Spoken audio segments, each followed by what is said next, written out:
सुभान अल्लाह। ये थे जनाब हाफिज व कारी मोहम्मद नौशाद आलम, जो तिलावत कलाम पाक से हम सामाइन के कुलूब को मनव्वर मुजल्ला फरमा रहे थे। तिलावत कलाम पाक से एक कैफ और समा पैदा हो गया है, तो दूसरी तरफ मुद्दबाना सन्नाटा छा गया है। और क्यों न हो, रब तबारक व तआला कुरान मुकद्दस को सुनकर खामोश रहने का भी हुक्म फरमाता है। इरशाद बारी ताला है, वइज़ा क़ुरिअल कुरानु फस्तमिऊ लहु वअंसितू लअल्लकुम तुरहमून।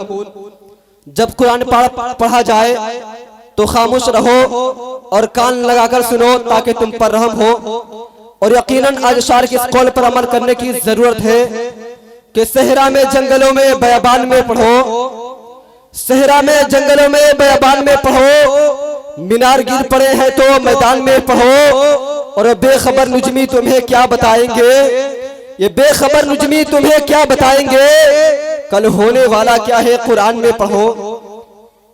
जो मेरे भाई इधर खड़े हैं आप लोग बैठ जाएं, ये सुन्नत रसूलुल्लाह है बकरी चराना। आप लोग बैठ जाएं वहां पे, उधर उधर न भागे। जब यहाँ पर आए तो कुछ लेकर के जाएं। आप लोग यहाँ पर आए सवाब के लिए से सवाब कमा कर जाएं। अब तिलावत कलाम पाक के बाद महफिल को आगे बढ़ाते हुए अब आइए नाते नबी सल्लल्लाहु तआला अलैहि वसल्लम गुनगुनाने के लिए मोहम्मद अजमत रजा को दावत माइक देने जा रहा हूं। अजमत रजा को दावत माइक देने जा रहा हूं इस अशार के साथ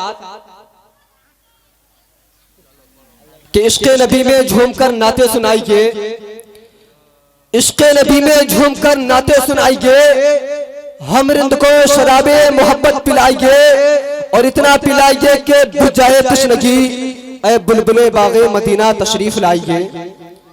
आली जनाब अजमत रजा माइक पर।